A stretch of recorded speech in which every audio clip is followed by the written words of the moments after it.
ये सब कर्म द्वारा ही निर्धारित होता है। ये सनातन नियम है कि जब तक कोई मनुष्य किसी वस्तु का उपार्जन न करे तब तक वो उसे प्राप्त नहीं हो सकती। संभव है कभी कभी हम इस बात को ना माने, परंतु आगे चलकर हमें इसका दृढ़ विश्वास हो जाता है। एक मनुष्य चाहे समस्त जीवन भर धनी होने के लिए एड़ी चोटी का पसीना एक करता रहे, हजारों मनुष्यों को धोखा दे, परंतु अंत में वो देखता है कि वो संपत्तिशाली होने का अधिकारी नहीं था, तब जीवन उसके लिए दुखमय और कंटकित बन जाता है। हम अपने भौतिक सुखों के लिए भिन्न भिन्न चीजों को भले ही इकट्ठा करते जाएं, परंतु जिसका उपार्जन हम करते हैं वही हमारा होता है। एक मूर्ख संसार भर की सारी पुस्तकें मोल लेकर भले ही अपने पुस्तकालय में रख ले, परंतु वो केवल उन्हीं को पढ़ सकेगा जिनको पढ़ने का वो अधिकारी होगा, और यह अधिकार कर्म द्वारा ही प्राप्त होता है। हम किसके अधिकारी हैं, हम अपने भीतर क्या क्या ग्रहण कर सकते हैं, इस सब का निर्णय कर्म द्वारा ही होता है।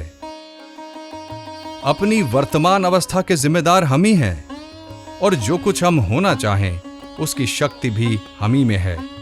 यदि हमारी वर्तमान अवस्था हमारे ही पूर्व कर्मों का फल है, तो यह निश्चित है कि जो कुछ हम भविष्य में होना चाहते हैं वो हमारे वर्तमान कर्मों द्वारा ही निर्धारित किया जा सकता है।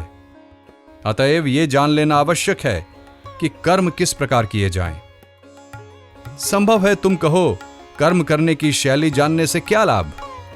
संसार में प्रत्येक मनुष्य किसी न किसी प्रकार से तो काम करता ही रहता है, परंतु यह भी ध्यान रखना चाहिए कि शक्तियों का निरर्थक क्षय भी कोई चीज होती है। गीता का कथन है, कर्म योग का अर्थ है कुशलता से अर्थात वैज्ञानिक प्रणाली से कर्म करना। कर्मानुष्ठान की विधि ठीक ठीक जानने से मनुष्य को श्रेष्ठतम फल प्राप्त हो सकता है। यह स्मरण रखना चाहिए कि समस्त कर्मों का उद्देश्य है मन के भीतर पहले से ही स्थित शक्ति को प्रकट कर देना, आत्मा को जागृत कर देना। प्रत्येक मनुष्य के भीतर शक्ति और पूर्ण ज्ञान विद्यमान है। भिन्न भिन्न कर्म इन महान शक्तियों को जागृत करने तथा बाहर प्रकट कर देने के लिए आघात सदृश हैं।